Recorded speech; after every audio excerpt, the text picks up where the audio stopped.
Rajnath ji, news 18 को ये interview, exclusive interview देने का आपका बहुत बहुत धन्यवाद। बिहार के चुनाव का माहौल है, ऑपरेशन सिंदूर के बाद आपका ये पहला इंटरव्यू है हमारे साथ। सवाल बहुत सारे हैं, शुरुआत करते हैं, चुनावी माहौल है तो बिहार से।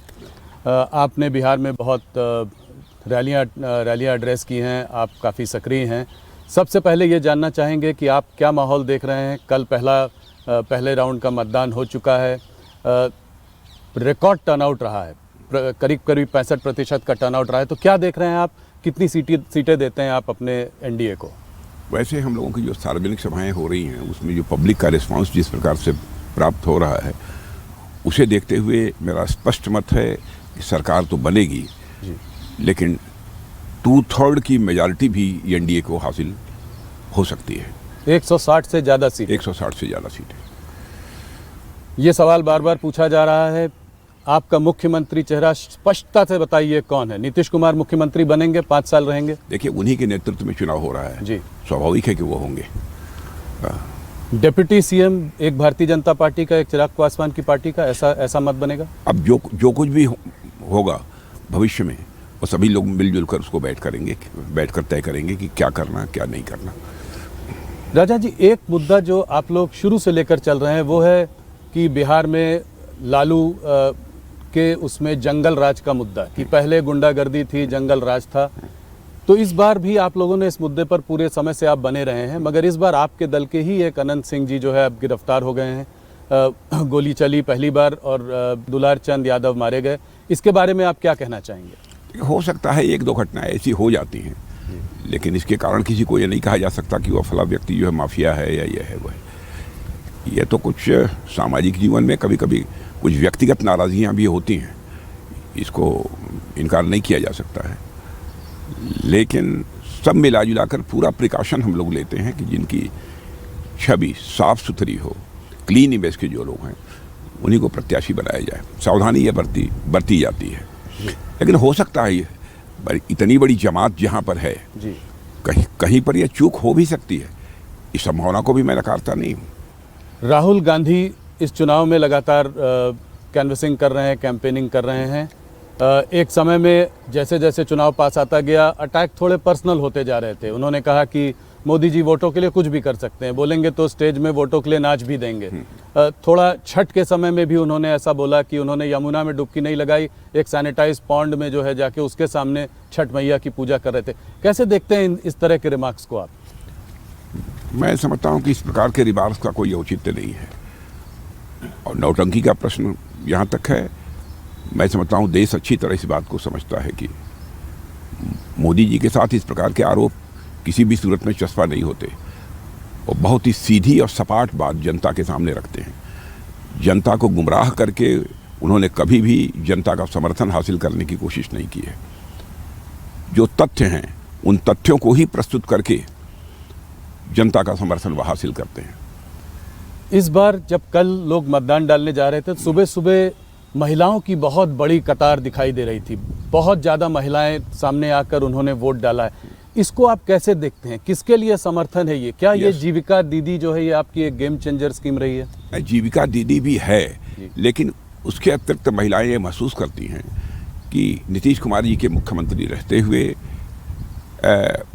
कानून और व्यवस्था की स्थिति बेहतर रही है, अराजक की स्थिति नहीं रही है जैसी कि आरजेडी के शासनकाल में हुआ करती थी। एक उसका भी स्पष्ट संदेश पूरे बिहार में है, और आप जानते हैं कि महिलाएं स्वाभाविक रूप से यह चाहती हैं कि किसी की भी सरकार हो, लेकिन कानून और व्यवस्था की स्थिति बेहतर होनी चाहिए, और ताकि वह कभी भी किसी समय भी रात को भी कहीं आना जाना पड़े तो उन्हें किसी प्रकार का कोई भय न हो। और महिलाओं ने यह महसूस किया है बिहार में कि जब वहाँ पर आरजेडी की सरकार थी, लालू जी जब वहाँ के मुख्यमंत्री थे, तो 5 बजे के बाद बाहर निकलने में 10 बार लोगों को सोचना पड़ता था। अब महिलाएं तो कम से कम बाहर निकल ही नहीं सकती थी। इसमें शराबबंदी का भी कोई बड़ा योगदान रहा है? जैसे कि ऑपोजिशन में तेजस्वी जी ने और प्रशांत किशोर ने कहा है कि उनके अगर वो लोग जीत कर आए तो शराबबंदी के बैन को उठा देंगे, लिफ्ट कर देंगे। हाँ। तो क्या इसमें इसका भी कोई फ़ायदा मिला है इनको? अब कितना फ़ायदा मिला है, कितना नहीं मिला है, इसका सही आकलन करना तो बहुत कठिन है, लेकिन मैं कह सकता हूँ कि इसका भी लाभ निश्चित रूप से मिला है। और महिलाओं ने तो इसे बहुत ही अच्छा महसूस किया है जी। क्योंकि अपने प्रत्यक्ष आंखों के सामने जब देखती थी कि उनके परिवार के सदस्य भी लीकर का सेवन कर रहे हैं, शराब का सेवन कर रहे हैं, तो ये उन्हें अच्छा नहीं लगता था। एक बड़ा रेवेन्यू लॉस का एंगल भी इसमें है, करीब 20,000 करोड़ का रेवेन्यू लॉस बताते हैं कि सिर्फ इसकी वजह से हुआ है। तो देखिए, सामाजिक बुराइयों को दूर करने के लिए रेवेन्यू प्रॉफिट और रेवेन्यू लॉस के संबंध में विचार नहीं करना चाहिए, और उसको हम लोग कभी विचार भी नहीं करते हैं। हम राजनीति करते हैं तो समाज बनाने के लिए राजनीति करते हैं, केवल सत्ता हासिल करने के लिए हम राजनीति नहीं करते हैं। इस बार राजनाथ जी एक और फैक्टर देखा गया है जिसकी काफ़ी चर्चा है, वो है प्रशांत किशोर फैक्टर। लोग कह रहे हैं इस बार ये ट्रायंगुलर फाइट है। एक इन्होंने, प्रशांत किशोर जी ने अपनी नई पार्टी जनसुराज बनाई, पिछले 3 साल से बिहार में वो गांव-गांव जा रहे हैं, अपनी बात कह रहे हैं। तो क्या आप पीके फैक्टर कितना बड़ा है, कितना वोट शेयर उनको मिल पाएगा, किसका वोट अधिक काटेंगे, आपका या महागठबंधन का? देखिए, मैं मानता हूँ कि वो फैक्टर इनसिग्निफिकेंट है। अच्छा, इनसिग्निफिकेंट फैक्टर है, उस पर तो विचार करना ही नहीं चाहिए। देखिए, लंबे समय तक अपने मतों का प्रयोग करते करते अब इस देश की जनता राजनीतिक दृष्टि से काफ़ी जागरूक हो चुकी है। अब इस बात को अच्छी तरह समझती है कि कौन वोट काटने के लिए खड़ा है और कौन सरकार बनाने के लिए खड़ा है। इस आधार पर अपने मतों का फैसला करती है वो। तो आप मानते हैं कि वो सिर्फ महज वोट काटने के लिए खड़े हैं, ऐसा जनता समझती है? हाँ, जनता समझती है। माने वो जानती है कि इनको शायद ही एक भी सीट नहीं प्राप्त होगी। लोग ये मानकर चल रहे हैं बिहार में, जो हमारी बातचीत हुई है। जी। मैं अपने आकलन के आधार पर बता रहा हूँ। जहां आपने एक तरफ जीविका दीदी की बात करी, उसको एक गेम चेंजर स्कीम की तरह आप लेकर आए, तेजस्वी जी ने हर घर में एक गवर्नमेंट जॉब देने की बात की। आप लोगों ने, आप तमाम नेताओं ने खिल्ली भी उड़ाई, कहा कि ये कैसे स्वाभाविक है, ये कैसे होगा, 2 करोड़ फैमिली में 2 करोड़ जॉब कैसे देंगे, इतना पैसा कहाँ से आएगा। उसके बाद आपकी पार्टी ने खुद 1 करोड़ जॉब देने की बात कर डाली, ये कैसे? देखिए, ऐसा है ना कि लगभग हर परिवार में जो उन्होंने वो रोजगार देने की बात ये कही है, मैंने नौकरी देने की यह बात कही है, वो मुझे लगता है किसी भी सूरत में संभव नहीं है। और सरकारी नौकरी देने की बात कही है जी। हम लोगों ने जॉब देने की बात की है जी। जहाँ सरकारी नौकरी आवश्यक होगी, सरकारी नौकरी भी देंगे, लेकिन उनके हाथों के लिए कोई ना कोई काम मिले जी, ताकि वह अपनी जीविका ठीक तरीके से चला सके। यह हम सुनिश्चित करेंगे।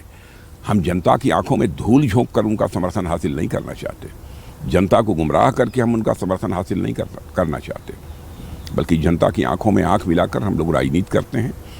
और किसी भी सूरत में हम अपने कृति और कथन, वर्ड्स और डीड्स में अंतर लाकर क्राइसिस ऑफ क्रेडिबिलिटी यानी विश्वसनीयता का संकट राजनीति में पैदा नहीं होने देते हैं। यह पूरी सावधानी हम रखते हैं। इसलिए जो भी बोलना होता है हम नाप तौल कर ही बोलते हैं। एक और बड़ा सवाल इससे उभर के आता है और वो ये है रेवड़ी कल्चर का सवाल। प्रधानमंत्री ने खुद इसका क्रिटिसिज्म किया है, मगर अगर आज आप देखें तो हर स्टेट में, चाहे वो मध्य प्रदेश हो चाहे कर्नाटका हो, अब और आज बिहार में जिस तरह के वादे किए जा रहे हैं, ये कैसे संभव है कि इसको कैसे फंड किया जाएगा, रेवेन्यू कहाँ से आएगी? आप लोग भी बिजली मुफ्त प्रॉमिस कर रहे हैं। आपने कहा है 1 करोड़ 40 लाख महिलाओं को आपने ऑलरेडी 10,000 रुपये दे दिया है, कहा है आगे और पैसा देंगे, 2 लाख तक जाने की बात है। तो ये सब पैसा कहाँ से आएगा? देखिए, जो भी हम लोग घोषणाएं करते हैं बहुत सोच समझकर और एक वेल कैलकुलेटेड फिगर ये होती है कि राज्य के विकास के लिए क्या आवश्यक है, क्या आवश्यक नहीं है। इस बात को ध्यान में रखकर ही हम लोग करते हैं। और जो कुछ भी हम घोषणाएं हम लोगों ने अपने चुनावी घोषणा पत्र में की हैं कि हम इतना मुफ्त बिजली देंगे, लोगों को इतनी यूनिट पर फैमिली मुफ्त बिजली देंगे जी। तो मैं समझता हूं कि उनके आर्थिक हालात को सुधारने के लिए, उनकी परचेजिंग कैपेसिटी को बढ़ाने के लिए उसी की हम लोग घोषणा करते हैं, बहुत नाप तौल कर। तो जैसे लाड़की बहना, जो और स्टेट्स में जो स्कीम्स हैं वो डायरेक्ट बेनिफिट ट्रांसफ़र की बात करती हैं, आपकी स्कीम जीविका दीदी जो है वो क्या अलग है? क्या वो एंटरप्रेन्योरशिप की बात करती है? जीविका दीदी का तो उसके अर्थ ही यही है कि हम उनको कुछ न कुछ सहायता मुहैया कराएंगे ताकि अपनी वो जीविका ठीक तरीके से चला सकें और उनकी आर्थिक स्थिति पहले के कंपैरिजन में बेहतर हो सके। जब सभी हाथों को काम मिलेगा, चाहे वो जिस तरीके से काम मिले, यदि वह काम मिलेगा तो सभी अपना जो है उस राज्य की अर्थव्यवस्था में कंट्रीब्यूट कर सकेंगे। और यह प्रयत्न किसी भी राज्य सरकार को करना चाहिए और किसी भी राजनीतिक पार्टी को अपने घोषणा पत्र जारी करने के पहले इन सब सारे विषयों पर गंभीरतापूर्वक विचार करना चाहिए। ये बहुत ही सोच समझकर नाप तोल कर ही हम लोगों ने घोषणा की है। अब जैसे प्रधानमंत्री किसान सम्मान निधि के अंतर्गत 6,000 रुपये प्रतिवर्ष हम किसानों को मुहैया करा रहे हैं। आप किसानों से पूछिए, इसका सीधा लाभ उनको हुआ है? उसके परिणाम स्वरूप अपने खेत की बुआई करने के बाद जो फर्टिलाइजर की आवश्यकता होती है, उस आवश्यकता की पूर्ति 6,000 रुपये से होती है और उसके बाद फूड ग्रेन का उत्पादन बढ़ता है। तो स्वाभाविक है कि अर्थव्यवस्था को एक ताकत मिलेगी, उससे बल मिलेगा। तो एक दूर की सोच के साथ ही हम कोई आश्वासन देते हैं और कोई कदम उठाते हैं। मूव थोड़ा सा SIR की ओर चलते हैं। शुरुआत में बिहार के चुनाव की शुरुआत में SIR वोटर अधिकार यात्रा राहुल जी ने और तेजस्वी जी ने निकाली थी। उनका मानना यह है कि जो 65 लाख लोग जो डीरजिस्टर हुए हैं इस SIR में बिहार में, उसमें आप लोगों को बहुत फ़ायदा है क्योंकि आप लोगों ने इसमें घुसपैठियों को बाहर किया है जो कि उनके वोटर थे। तो इसको आप कैसे देखते हैं? अरे मैं कहता हूँ कम से कम बतलाएं तो जी, किनका नाम मतदाता के रूप में रजिस्टर होना चाहिए था, नहीं हुआ।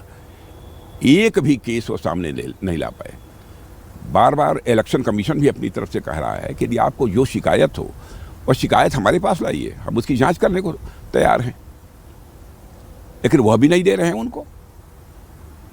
केवल देश की जनता को गुमराह करने के लिए कभी खड़े हो जाते हैं बहुत बड़े ब्लैक बोर्ड के सामने और जो है प्रेजेंटेशन देकर लोगों को गुमराह करने की कोशिश करते हैं। भाई तथ्य लेकर जाइए ना इलेक्शन कमीशन के सामने, इलेक्शन कमीशन उसकी जांच करेगा। न करे तो बात समझ में आती है, लेकिन उसी SIR को लेकर कभी हाइड्रोजन बम फोड़ने की बात करते हैं, कभी एटम बम फोड़ने की बात करते हैं, लेकिन एक सामान्य पटाखा भी नहीं फोड़ पाए। कह रहे हैं कि हरियाणा और महाराष्ट्र का चुनाव आपने चोरी कर लिया और कहना ये चाह रहे हैं कि बिहार का भी आप चुनाव चोरी करने जा रहे हैं, क्योंकि तो ये क्या, इसको कहीं ना कहीं क्या ये चिपकाने की कोशिश है कि ये डेमोक्रेटिक प्रोसेस को आप लोग उसका उल्लंघन कर रहे हैं, उसको बाईपास कर रहे हैं? देखिए, सच्चाई तो यह है कि बिहार के बारे में भी उन्होंने यही कहा था और उसी के लिए उन्होंने पदयात्रा भी निकाली थी जी, कि वहाँ पर चुनाव आयोग जो कार्रवाई कर रहा था, SIR का जो प्रोसेस चल रहा था, उसी पर उन्होंने क्वेश्चन मार्क लगाया था। अब वहाँ कुछ मिला नहीं, एक भी उदाहरण वो प्रस्तुत नहीं कर पाए। अब जो चुनाव हो गए हैं, अब उनकी चर्चा उन्होंने करनी प्रारंभ कर दी। लंबे समय तक जनता की आंखों में धूल झोंक कर राजनीति नहीं की जा सकती। बाकी और ऑपोजिशन पार्टी जैसे कि TMC, ममता बनर्जी हो या स्टालिन हो तमिलनाडु में, वो भी कह रहे हैं कि SIR हम अपने स्टेट में नहीं होने देंगे। क्यों नहीं होने देंगे? वो कह रहे हैं कि जो है इससे लेजिटिमेट वोटर्स को आप लोग बाहर निकालना चाहते हैं, डेमोक्रेटिक प्रोसेस का उल्लंघन कर रहे हैं। कौन लेजिटिमेट वोटर? मैं उनसे ये पूछना चाहता हूँ, क्या जो बाहर से आकर घुसपैठिए? तो आपका मानना है कि ज्यादातर जो यहाँ से जा रहे हैं वो घुसपैठिए? इन 65 लाख बिहार में काफी ज्यादातर नहीं, उनमें से बहुत सारे लोगों की डेथ हो गई है जी, फिर भी मतदाता सूची में नाम था, वह बाहर हो रहे हैं। बहुत सारे ऐसे लोग हैं जो कि सदैव के लिए बाहर चले गए हैं रोजी रोटी कमाने के लिए, अथवा कुछ लोग ऐसे हैं जो दूसरे देशों में चले गए हैं, यहाँ नहीं रहते हैं, उनका नाम मतदाता सूची में नहीं होगा। एक और बहुत कंट्रोवर्शियल स्टेटमेंट जो राहुल गांधी ने अभी दिया है, वो उसमें आपने टिप्पणी भी की है, मैं ज़रा उसको ज़्यादा स्पष्टता से समझना चाहता हूँ। उन्होंने कहा है कि आर्म्ड फोर्सेस में भी सिर्फ 10% लोग आर्म्ड फोर्सेस को चला रहे हैं। क्यों बोला ऐसा? क्या नियत है? क्या इसके पीछे क्या कहना चाह रहे हैं राहुल गांधी, और आपका क्या जवाब है उनके लिए? देखिए, मैं कहना चाहूँगा कि जो कुछ भी वो बोलते हैं, इस देश में अनार्की पैदा करने की वो कोशिश करते हैं, क्योंकि इस बात को अच्छी तरह समझते हैं कि हम अपने एक्शन के माध्यम से, माने अपनी कृतियों के माध्यम से और अपने काम के माध्यम से हम जनता का विश्वास नहीं हासिल कर सकते, समर्थन हासिल नहीं कर सकते। इसलिए ऐसे ही बेबुनियाद और निराधार बातें जनता के सामने रख कर वह जनता को गुमराह करने की कोशिश करते हैं। लेकिन मैं मानता हूँ स्वस्थ राजनीति वही है जो जनता को गुमराह करके अथवा जनता की आंखों में धूल झोंक कर न की जाए, बल्कि जनता को विश्वास में लेकर राजनीति की जाए। तो पॉलिटिक्स को इस तरह की चीज़ों को आर्म्ड फोर्सेस पर लेकर नहीं आना चाहिए? नहीं, कोई सवाल ही नहीं है। देखिए, आर्म्ड फोर्सेस का जहाँ तक सवाल है, आर्म्ड फोर्सेस का मैं मानता हूँ कि एक ही धर्म है जी, वो तो आरक्षण क्या क्या बहुत सारी बातें उन्होंने कही है। जी। आर्म्ड फोर्सेस का एक ही धर्म है, वह सैन्य धर्म है। इसके अतिरिक्त उनका कोई धर्म नहीं होता। और आप देखिए सभी जाति और पंथ के लोग हमारे आर्म्ड फोर्सेस में हैं, और सभी की जो जिस जिस धर्म को मानता है, जिस जिस पूजा पद्धति को वह मानता है, तो सभी इस प्रकार के वहाँ आयोजन होते हैं। उनके अलग अलग वहाँ पर पूजा कराने वाले जो जिन्हें पुजारी कहा जाता है वह भी जो है मौजूद रहते हैं। किसी प्रकार का डिस्क्रिमिनेशन, किसी प्रकार का भेदभाव जाति, पंथ अथवा मजहब के आधार पर हमारी सेना में नहीं है जी। और मैं समझता हूँ कि कम से कम सेना को छोड़कर ही उन्हें इस प्रकार की बातें करनी चाहिए। सेना को राजनीति में घसीटने की कोशिश नहीं करनी चाहिए जी। राजनाथ जी, ये अग्निवीर स्कीम को भी लेकर विपक्ष ने पहले बहुत बवाल किया है। 2026 में 4 साल इस स्कीम के ख़त्म होने वाले हैं। क्या आपको लगता है कि देश की हालत देखते हुए, सिक्योरिटी कंसर्न्स को देखते हुए 25% से ज़्यादा लोगों को आप रिटेन कर पाएंगे? देखिए, ऐसा है, अग्निवीर बहुत ही एक शानदार स्कीम है, एक अच्छी स्कीम है। और हम लोगों ने यह भी कहा है कि 4 साल का टेरोर पूरा करने के बाद जो लोग भी अग्निवीर हमारे बाहर आएंगे उनका समायोजन कहीं न कहीं निश्चित रूप से किया जाएगा। अथवा यदि वह रोजगार करना चाहते हैं तो रोजगार करने के लिए भी आवश्यक फंडिंग की व्यवस्था भी सुनिश्चित की जाएगी कि यूथफुलनेस जी यह सेना में बनी रहे जी। यह इंश्योर करना तो मैं समझता हूं कि यह बहुत ही आवश्यक है। उसी आधार पर यह फैसला लिया गया है। लेकिन मैं समझता हूं कि अपने भविष्य को लेकर किसी को चिंता करने की कोई ज़रूरत नहीं है जी। और उसके बारे में हम लोगों के कंसेप्ट में पूरी क्लैरिटी है। हम किसी को कोई क्षति नहीं पहुंचने देंगे। ये सुनकर वो लोग आश्वस्त होंगे। डोनाल्ड ट्रंप जी ने कहा है कि पाकिस्तान न्यूक्लियर टेस्ट कर रहा है। उन्होंने ये कहा है कि रशिया और चाइना जो आज कर रहे हैं, इसको देखते हुए, इसको नज़र रखते हुए हो सकता है अमेरिका भी ऐसा कुछ करने का प्रयास करे, कुछ करना चाहता है, करे जी। भारत इसका क्या करेगा? क्या भारत भी कुछ न्यूक्लियर टेस्ट करेगा? ये सवाल है मेरा। भारत क्या करेगा ये तो भविष्य ही बतलाएगा, लेकिन जिसको जो करना है वह करे। हमें इस संबंध में कुछ नहीं कहना है। चाहे पाकिस्तान कर रहा है, चाहे अमेरिका कर रहा है, तो जिसको जो करना है कर रहा है। भारत किसी भय के कारण अथवा किसी दबाव में कोई कदम नहीं उठाता है। जो भारत को भारत के इंटरेस्ट में उचित लगेगा वही कदम हम उठाएंगे। सही समय पे करेगा, सही समय पर सही कदम उठाएंगे जी। ऑपरेशन सिंदूर के बाद मैं आपसे पहली बार बात कर रहा हूं। मुझे याद है 2024 में आपने कहा था ये भारत वो भारत नहीं है, घर में घुस कर मारेगा। आपने इतने जोरों से बोला था कि पूरे इंटरनेशनल मीडिया ने भी उसको उठाया। ये सच साबित करके दिखा दिया जी। पर कुछ लोगों का मानना है कि बहुत जल्दी हाथ पीछे खींच लिए। इतनी जल्दी रुक क्यों गए? वो लोग चाहते थे कि थोड़ा और जोरों से पाकिस्तान को मैं इसे पूरी तरह से स्पष्ट कर देना चाहता हूं कि बराबर पाकिस्तान के डीएमओ की तरफ से टेलीफोन आ रहे थे जी। उनके टेलीफोन आने के बाद तब यह हुआ। माने हम लोग युद्ध पिपासु नहीं हैं जी। कुछ लोग ऐसे होते हैं जो बराबर चाहते हैं कि युद्ध हो, कन्फ्रंटेशन हो। भारत ऐसा नहीं चाहता है कभी। यदि बार बार उनकी तरफ से आग्रह हो रहा है कि नहीं, अब इसे स्थगित किया जाना चाहिए, बंद किया जाना चाहिए, तो उसके बाद जाकर ये तय किया कि हमको जो करना था वो हमने कर लिया जी। अब उसके बाद इस युद्ध को आगे बढ़ाने का कोई औचित्य अब नहीं है। आवश्यकता पड़ेगी फिर करेंगे। ये आप लोग बार बार बोल रहे हैं, इसका क्या अभी भी लगता है कि कुछ ऐसी स्थिति बनी हुई है कि उसको दोबारा करना पड़ेगा ऑपरेशन सिंदूर को? अब यह तो भविष्य के गर्भ में छिपा हुआ है, क्या होगा कैसे होगा। लेकिन ऑपरेशन सिंदूर के बारे में स्पष्ट कर देना चाहता हूं कि ऑपरेशन सिंदूर हमारा समाप्त नहीं हुआ है, हाल फिलहाल ही स्थगित है। हम लोगों ने क्या सावधानी बरती है? आतंकवादियों ने चोरी छुपे घुसकर भारत की सीमा के अंदर हमारे निर्दोष नागरिकों को मारा जी। हम लोगों ने टारगेट किया, जो टेररिस्ट सेंटर्स थे उन्हीं को टारगेट किया है पाकिस्तान में। आम जनता को हम लोगों ने नहीं मारा है। इतनी सावधानी बरतने वाले हमारी इस गवर्नमेंट के ऊपर भी कभी कभी लोग आरोप लगाते हैं कि ये मजहब के आधार पर भेदभाव करते हैं, जात के आधार पर भेदभाव करते हैं। अरे भारत तो एक ऐसा देश है जहाँ के ऋषियों और मनीषियों ने भारत की सीमा में रहने वाले लोगों को ही अपने परिवार का सदस्य नहीं माना है, बल्कि पूरे विश्व की धरा पर रहने वाले लोगों को अपने परिवार का सदस्य मानते हुए वसुधैव कुटुंबकम का संदेश सारे विश्व को दुनिया की किसी धरती से गया है तो केवल और केवल हमारे और आपके भारत देश की धरती से गया है। आपने ये बात बड़ी स्पष्टता से आज ही नहीं पहले भी कही है, आपकी सरकार ने भी कही है कि भारत और पाकिस्तान के बीच में और कोई नहीं था, सिर्फ उनके आग्रह से ये वॉर को रोका गया। किसी के दबाव में अथवा किसी के कहने पर ऑपरेशन सिंदूर स्थगित नहीं किया गया है। मैं दो टूक शब्दों में इसे स्पष्ट करना चाहता हूँ। और आप ये जानते होंगे कि राजनीतिक जीवन में पूरा प्रिकॉशन लेता हूँ कि कभी झूठ न बोला जाए। एक भी कोई घटना आप मेरे राजनीतिक जीवन की नहीं बतला सकते हैं। मैंने ठीक है, बचपन में कुछ हुआ हो तो मैं नहीं कह सकता हूँ, प्रारंभिक राजनीतिक जीवन में। देखो उसके बाद मैं सावधानी बरतता हूँ, लेकिन मैं भी इंसान हूँ, कभी कोई गलती हो सकती है। लेकिन इस संबंध में मैं पूरी तरह से आश्वस्त हूँ। जो कुछ भी मैं कह रहा हूँ सोच समझ कर कह रहा हूँ।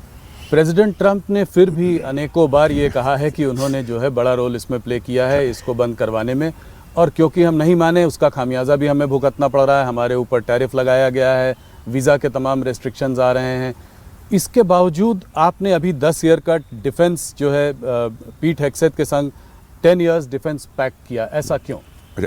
वो कह रहे हैं उसके बावजूद हमारे साथ समझौता किया ना जी। हाँ, इसका मतलब कि सारे इंडिकेशंस पॉजिटिव हैं जी।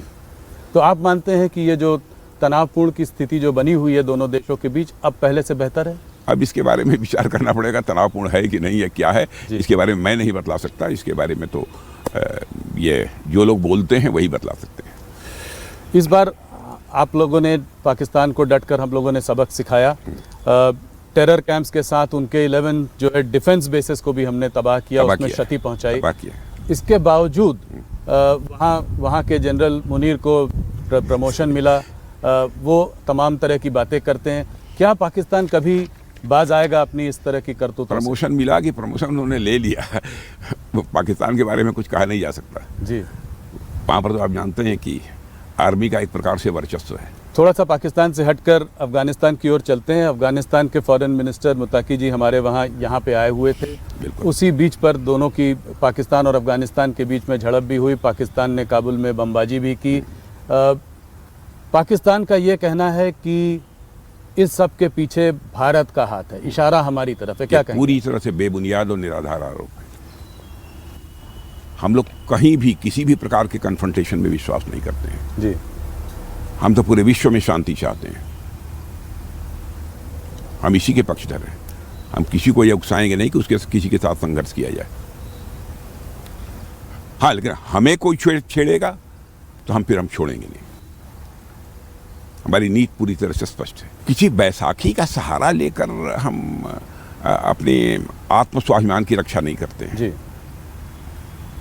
हम स्वतः करते हैं, फैसले स्वतः लेते हैं और स्वतः जो कार्रवाई करनी होती है हम कार्रवाई भी करते हैं।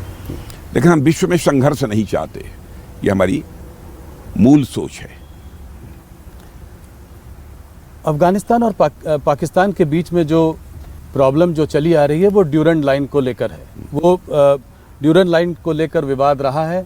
मेरा सवाल आपसे सिंपल सा है, भारत का इसमें क्या मत है? जो भी मामले हैं आपस में सारे देशों को बैठकर सुलझाना चाहिए। हम किसी देश के मामले में हस्तक्षेप नहीं करना चाहते। यदि दोनों देश सहमत हों कि नहीं हस्तक्षेप होना चाहिए, किसी को आकर जो है बातचीत का सिलसिला प्रारंभ करना चाहिए, उस समय सोचा जा सकता है। मान न मान मैं तेरा मेहमान, इसमें हम लोग विश्वास नहीं करते। बांग्लादेश के जो इंटरिम लीडर हैं मोहम्मद यूनुस, वो अक्सर प्रोवोकेटिव स्टेटमेंट्स देते रहते हैं। हाल में उन्होंने एक पाकिस्तान जनरल को जो बांग्लादेश का नक्शा दिया उसमें नॉर्थ ईस्ट बांग्लादेश में था, बांग्लादेश में दिखाया। इस पर आप क्या कहेंगे? बहुत ही दुर्भाग्यपूर्ण है, इससे उनको बचना चाहिए। और जहाँ तक पड़ोसी देशों का प्रश्न है, पड़ोसी देशों के साथ हम अपने रिश्ते बेहतर बनाकर रखना चाहते हैं। किसी भी प्रकार की तनावपूर्ण स्थिति अपने पड़ोसी देशों के साथ हम नहीं चाहते हैं। राजन जी, इससे एक लार्जर बड़ा सवाल ये निकल कर आता है कि आज क्या एक समय में हम पाकिस्तान से लड़ते रहते थे, पाकिस्तान से हमारा प्रॉब्लम था। उसके बाद गलवान हुआ तो हमारा चाइना से भी थोड़ा तनावपूर्ण माहौल बना रहा। अब बांग्लादेश, तो क्या ये तीनों फ्रंट पर एक तरीके से अशांति का एक माहौल है? 3 फ्रंट हमारे लिए खुल गए। इसको हम कैसे डील करेंगे? इससे हम कैसे आगे निकलेंगे? अब जितनी भी समस्याएं आएंगी, जो भी चैलेंजेस हमारे सामने आएंगे, भारत की वो अपनी क्षमता है कि सारी चैलेंजेस को मीट आउट कर सकती है, सारी चुनौतियों का सामना कर सकती है, उसका समाधान निकाल सकती है। लेकिन हम लोग शांति में विश्वास करने वाले लोग हैं। हम अशांति नहीं चाहते हैं, लेकिन इसका मतलब यह नहीं कि भारत कायर है। जी।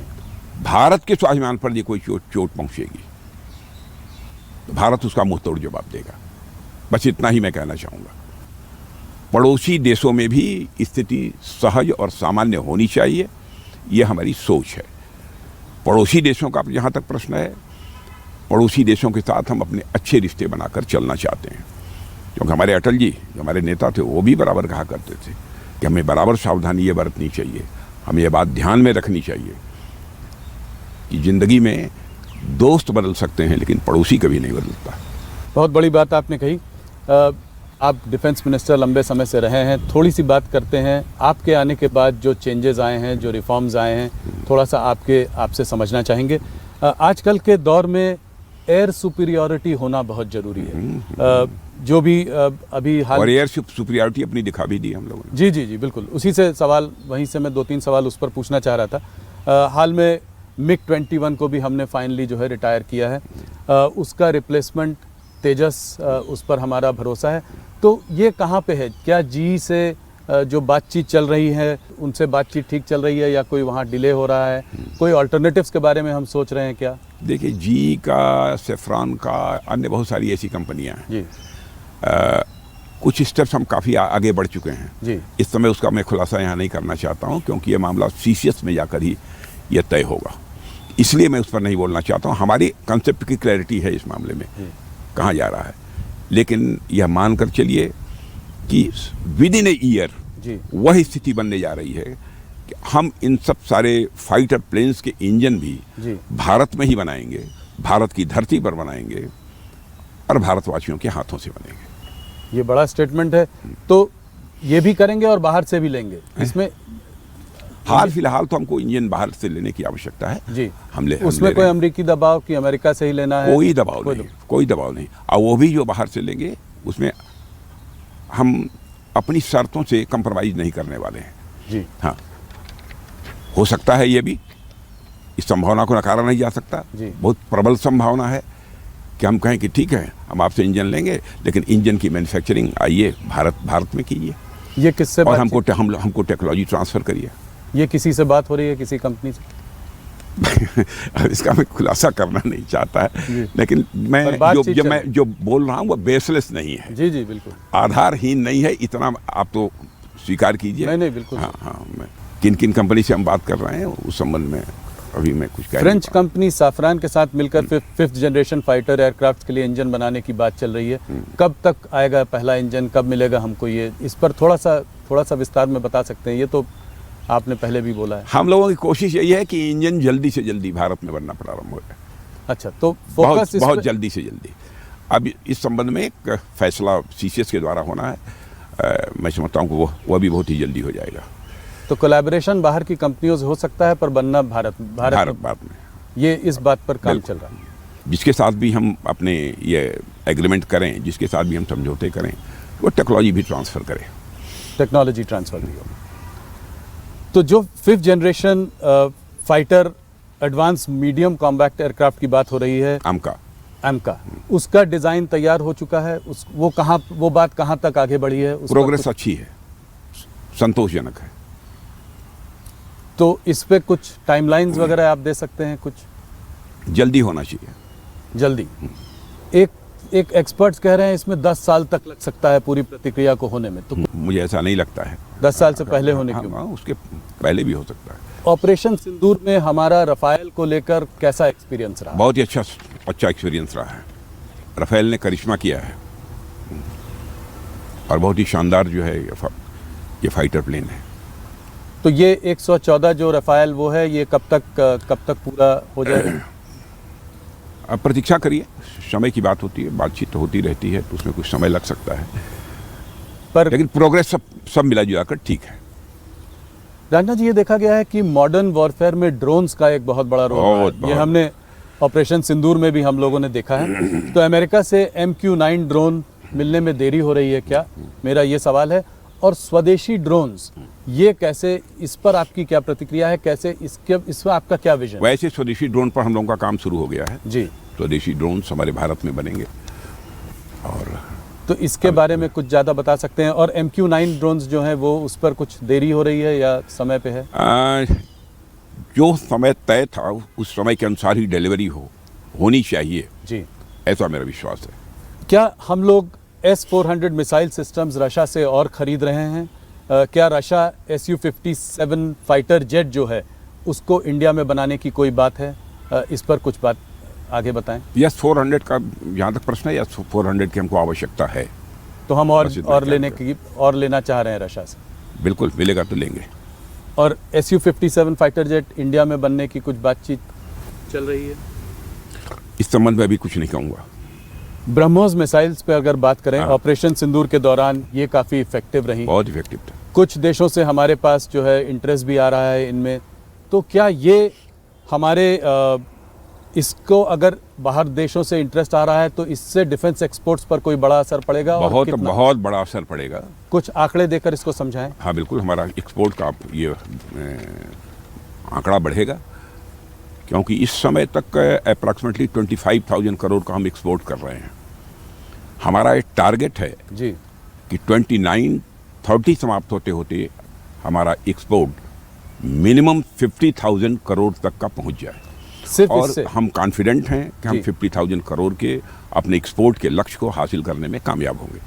सिर्फ ब्रह्मोस को लेकर कि नहीं, पूरे टोटल डिफेंस? जी, क्या आपने देखा होगा कि इंडिजनाइजेशन का सिलसिला भी हम लोगों ने तेजी के साथ प्रारंभ किया है। जी, बहुत सारे आइटम्स के बारे में हम लोगों ने फैसला किया है कि चाहे जो भी हो हम भारत में ही बनाएंगे, भारत की धरती पर ही बनाएंगे, भारतवासियों के द्वारा ही वो बने, यह हम सुनिश्चित करना चाहेंगे। यह हम लोगों का फैसला है। पॉजिटिव इंडिजनाइजेशन लिस्ट बनाई है हम लोगों ने, जी, तय कर लिया है कि हमारे यहाँ 550 आइटम हैं। जी, किसी भी सूरत में हम दुनिया के देशों से इसको इंपोर्ट नहीं करेंगे, भारत में ही इसको बनाएंगे। ऐसे ही कुछ लोकल रिप्लेसमेंट यूनिट्स होती हैं, तो लगभग 5,000 ऐसी यूनिट्स को हम लोगों ने तय किया है। अब वह भी सारे आइटम्स हम विदेशों से नहीं लेंगे, लेकिन भारत में ही बनेंगे। और अब तक आपको जानकर खुशी होगी, लगभग 2-2.5 हजार ऐसे आइटम्स हम लोगों ने भारत में बनाना शुरू कर दिया है। तो बहुत ही शानदार प्रोग्रेस है इंडिजनाइजेशन के मामले में, स्वदेशीकरण के मामले में। तो आत्मनिर्भरता में डिफेंस सबसे आगे चल रहा है, ये बोला जा सकता है। अब मैं सबसे आगे अपने को कैसे कहूँ, लेकिन यह है कि इंडिजनाइजेशन में जो प्रोग्रेस है, जी, स्वदेशीकरण में जो प्रोग्रेस है भारत में रक्षा क्षेत्र में, वो बहुत ही संतोषजनक है। अग्नि 6 मिसाइल का टेस्ट कब होगा? ये हमारी जो है लॉन्गेस्ट इंटरकॉन्टिनेंटल बैलिस्टिक मिसाइल है, इसके बारे में कुछ बताएं। प्रतीक्षा करिए। काफ़ी चर्चा में है, काफ़ी स्पेकुलेशन भी है। मैंने सोचा आपसे डायरेक्ट पूछूं तो कुछ सवाल का जवाब कैसे बतला दूं, लेकिन प्रतीक्षा करिए। पर होगा सब जो होगा, सब अच्छा होगा, अच्छा होगा, आपको खुशी होगी। अच्छा, चलिए, आपने ना कहते हुए भी थोड़ा कुछ कहा। क्या न्यूक्लियर सबमरीन प्रोजेक्ट डिलेड है? डिलेड तो नहीं कह सकते हैं, लेकिन हाँ थोड़ा कुछ समय थोड़ा अधिक लगा है, ये बात तो सही है, इसको मैं स्वीकार करता हूँ। लेकिन वो भी बनकर तैयार हो जाएंगे, ज़्यादा डिले उसमें नहीं है। 1 लाख करोड़ की लागत इसमें लगी है, तो पर आप सेटिस्फाइड हैं कि ये आप चल रही है, प्रोग्रेस बहुत अच्छी है, प्रोग्रेस ठीक है? पहले से प्रोग्रेस और इम्प्रूव की है। हम लोग आत्मनिर्भरता और स्वदेशी की बात कर रहे हैं, तो क्या आप ये भी कहेंगे कि स्वदेशी वेपन सिस्टम और प्लेटफॉर्म आज जो है वो हमारा अपना होना चाहिए, हमें किसी और पर डिपेंडेंट नहीं होना चाहिए? यही है। ये क्या सोच है, ये क्या आपका विजन है? नहीं, हम अपने जो हमारे रक्षा उपकरण हैं, जो हमारे डिफेंस जो वेपन्स हैं हमारे, इस मामले में हम दुनिया के दूसरे देशों पर निर्भर नहीं रहना चाहते। हम पूरी तरह से आत्मनिर्भर होना चाहते हैं। उसी दिशा में हमारा प्रयत्न चल रहा है, और मैं कहना चाहता हूं कि इसमें प्रोग्रेस भी अच्छी है। राजा जी, क्या थिएटराइजेशन यानी आर्मी, नेवी और एयरफोर्स की एक यूनिफाइड कमांड जिसकी की बात चल रही है, ये कब तक हो पाएगा? मैं इधर देख रहा था कि सीधे समय सीमा तो नहीं बताऊंगा इस समय, अब बताना संभव भी नहीं है जी, लेकिन प्रोग्रेस हमारी अच्छी है। थिएटराइजेशन के मामले में भी चल रही है। ज्वाइंटेंस में काफ़ी हद तक हम लोगों ने प्रोग्रेस कर भी दिया है। आर्मी चीफ ने कहा था कि जो है ये अभी हाल फिलहाल में कहा था कि ये प्रोग्रेस ठीक चल रही है, मगर क्या एयरफोर्स को कोई आपत्ति है, कोई ऑब्जेक्शंस हैं, कोई इश्यूज हैं, और उसको कैसे हल कर रहे हैं? एयरफोर्स में ने अभी तक कोई ऐसी आपत्ति हमारे सामने कोई दर्ज नहीं कराई है, लेकिन जो भी हम करेंगे, हम अपनी जो एयरफोर्स है, नेवी है और आर्मी है, सभी को पूरे कॉन्फिडेंस में लेकर ही करेंगे। आर्म्ड फोर्सेस जो है कुछ हफ्तों लार्ज स्केल एक्सरसाइजेस कर रही हैं, क्या ये रूटीन एक्सरसाइजेस हैं या आपको किसी कुछ खतरे का अंदेशा नहीं, है? कोई खतरा नहीं है। रूटीन एक्सरसाइजेज चलती रहती हैं और इस समय भी चल रही हैं। दादा जी, चाइना में लाइन ऑफ एक्चुअल कंट्रोल पर तनाव तो जरूर कम हुआ है मगर डी एस्केलेशन नहीं हुआ है, तो क्या ये हार्श डिस्कलेशन रियलिटी भी हुआ है, बहुत सारे पॉइंट्स पर डिस्कलेशन भी हो गया है, ऐसा नहीं है। अच्छा। और आपने देखा होगा कि इधर चाइना का भी एक स्टेटमेंट था, चाइना ने भी कहा कि हम भारत के साथ जो एलएसी पर जो थोड़ी तनावपूर्ण स्थिति बनी थी, हम उसको भी सामान्य करना चाहते हैं। और चाइना के डिफेंस मिनिस्टर से भी हमारी बातचीत हुई है। जब मैं अभी आज जो ADMM+ की मीटिंग में भाग लेने के लिए मैं गया था जी। तो वहाँ अच्छी बातचीत हुई है। उन्होंने कहा कि साहब हम तो अब ये चाहते हैं कि बल्कि एलएसी के ऊपर मिलिट्री टू मिलिट्री भी लगातार यह बातचीत चलती रहे ताकि किसी भी प्रकार की तनावपूर्ण स्थिति लाइन ऑफ एक्चुअल कंट्रोल पर पैदा न होने पाए। उन्होंने भी इच्छा व्यक्त की है। तो ये बड़ा डेवलपमेंट है, मतलब चाइना को हम ट्रस्ट कर सकते हैं कि यहाँ पर कहा है उन्होंने। अच्छा। उन्होंने कहा है और हमने उस पर सहमति भी व्यक्त की है। जब मैं शंघाई कोऑपरेशन ऑर्गेनाइजेशन की बैठक में चाइना गया था फिलहाल, तो अलग से भी हमारी वहाँ के डिफेंस मिनिस्टर से बात हुई थी। तो मैंने दो टूक शब्दों में कहा था कि भारत और चीन के रिश्तों पर जमी हुई बर्फ ये पिघलनी चाहिए कि नहीं पिघलनी चाहिए, और ये बर्फ कब तक जमी रहेगी, अब इसके बारे में दो टूक फैसला होना चाहिए। और मैंने उनसे ये भी अनुरोध किया था कि मैं चाहूँगा कि हमारे एक्सेलेंसी प्रेसिडेंट चाइना को भी इस मैसेज को कन्वे करें। और मुझे अच्छा लगा कि अभी हमारी भेंट पुनः जो वहाँ के चाइना के डिफेंस मिनिस्टर से हुई थी जी। उन्होंने कहा कि साहब हम लोग बातचीत करने को भी तैयार हैं हर जगह, कहीं पर भी यदि कोई डिफरेंस ऑफ ओपिनियन है बॉर्डर के ऊपर, और बातचीत से ही हम उसका समाधान निकालना चाहते हैं। ये चाइना के डिफेंस मिनिस्टर ने भी मुझसे कहा है। तो मतलब बातचीत से लग रहा है कि कॉन्क्रीट स्टेप्स आगे हो सकते हैं। होना चाहिए। जी। राजनाथ जी, आपने बहुत सारे हमारे सवालों का जवाब दिया, आपको मैं ऐसे नहीं जाने दे सकता हूं। मुझे एक उत्तर प्रदेश पर आपसे सवाल जरूर पूछना है। चुनाव करीब 1.5 साल में उत्तर प्रदेश में भी आ जाएगा। बिल्कुल, सरकार बनाएंगे। अच्छा, से तीसरी बार। सवाल आपने जवाब पहले ही दे दिया। तो सरकार तीसरी बार, आज तक कभी उत्तर प्रदेश में कोई सरकार 3 बार नहीं आई है। दो भी बहुत किसी ने कंप्लीट नहीं किया। जो कभी नहीं हुआ था वो सब सारा भारत में हो रहा है। पर मेरा सवाल यह है कि लोकसभा में जो 2024 के जो चुनाव के रिजल्ट्स आए, जिसमें जिस तरह से यूपी में जो हुआ, उसको देखते हुए आपको लगता है कि तीसरी बार सरकार बनेगी, और किन मुद्दों पर यह चुनाव होगा? देखिए, वो पार्लियामेंट के चुनाव से उसको जोड़कर मत देखिए। कुछ ऐसी परिस्थितियां रही होंगी जिसके कारण वैसी स्थिति बनी, लेकिन सब मिला जुला कर उत्तर प्रदेश का माहौल बहुत ही अच्छा है। योगी आदित्यनाथ जी बहुत अच्छी तरह सरकार चला रहे हैं, और कानून और व्यवस्था के मोर्चे पर आपने देखा कितनी शानदार कामयाबी उत्तर प्रदेश में हासिल हुई है। नहीं, वो बहुत बड़ी, हाँ, बड़ी कामयाबी है। और आपने यह भी आप स्वीकार करेंगे कि विकास की पहली शर्त होती है चुस्त दुरुस्त कानून व्यवस्था। यदि कानून व्यवस्था चुस्त दुरुस्त है, विकास तेजी के साथ होगा, और हो रहा है। तो अगला चुनाव में मुद्दा, विकास का मुद्दा लेकर आप लोगों के बीच में जाएंगे? हाँ, विकास का मुद्दा तो हम बराबर हर चुनाव में लेकर जाते हैं। जहाँ हमारी गवर्नमेंट है, दोबारा जी हम तिबारा हम चुनाव ही लड़ते हैं, तो विकास का मुद्दा हमारा एक अहम मुद्दा होता है, क्योंकि चूंकि किया है जी, साफ लोगों को दिख रहा है। सब लोगों का एक ही सवाल है, मेरे कलीग्स ने भी मुझसे कहा है कि ये सवाल जरूर राजनाथ जी से पूछिएगा, भारतीय जनता पार्टी का नेक्स्ट प्रेसिडेंट कब बनेगा, कब इसका अनाउंसमेंट आएगा? मैं समझता हूं कि बिहार चुनाव के बाद आपको उसके परिणाम साफ दिखाई तो मतलब देंगे। करीब बात तय हो चुकी है? हमारे यहाँ कोई विवाद नहीं रहता है। हमारे यहाँ 4 लोग बैठते हैं, बस चीजें तय हो जाती इतना समय क्यों लगा? मोहन भागवत जी कह रहे थे कि अगर हमारे हाथ में होता तो हम तो कब का बना देते, तो समय क्यों लग रहा है? कुछ आरएसएस से खींचातानी चल रही है इस मामले में? नहीं, आरएसएस से खींचातानी क्या? आरएसएस हमारे राजनीतिक मामलों में कभी हस्तक्षेप नहीं करता। यह बात सच है कि हम राष्ट्रीय स्वयंसेवक संघ के स्वयंसेवक थे, हैं, रहेंगे, ये बात सच है। लेकिन हमारे राजनीतिक मामलों में संघ कभी बहुत हस्तक्षेप नहीं करता है, कभी नहीं करता। बात आरएसएस की छिड़ी है, तो आपसे पर्सनल लेवल पर एक सवाल पूछना चाहूँगा। आप आरएसएस बहुत छोटी उम्र में आपने ज्वाइन कर लिया था, थोड़ा उसके बारे में बताएं, कैसे उसके संपर्क में आए, किस उम्र में आपने वो किया, और कैसे आरएसएस ने आपके राजनीतिक जीवन को तराशा है और उसको एक डायरेक्शन दिया है। देखिए, मैं हाई स्कूल में पढ़ता था, तभी वहाँ के एक तहसील प्रचारक थे, उन्हीं के संपर्क में आने के बाद मैं हाई स्कूल मतलब बहुत छोटी उम्र में 10th क्लास में मैं पढ़ता था, तो 14-15 साल तब से ही संघ की शाखा में जाना मैंने प्रारंभ किया। और जिस तरीके का वहाँ माहौल रहता है, जिस प्रकार का जीवन जीने की कला वहाँ सिखाई जाती है, और जिस प्रकार से देशभक्ति की भावना इनकलकेट कराई जाती है, चित्त में बैठाई जाती है, उन सब सारी चीज़ों ने हमको बहुत ही प्रभावित किया है। वहाँ की सादगी, वहाँ की सरलता, वहाँ के नेतृत्व का त्यागपूर्ण जीवन, इन सब सारी चीज़ों ने मुझे बहुत ही प्रभावित किया है। किन लोगों ने प्रेरित किया आपको? कुछ लोगों के नाम जिन्होंने आपको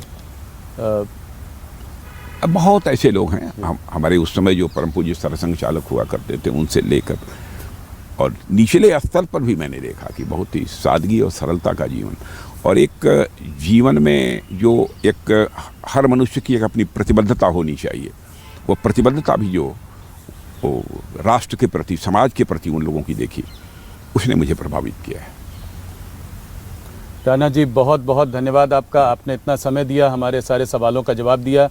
देश भर में न्यूज़ 18 इंडिया के माध्यम से आपको देखा जा रहा है। न्यूज़ 18 बिहार का सबसे बड़ा चैनल है, 80% शेयर है हमारा, वहाँ आपको देखा जा रहा है।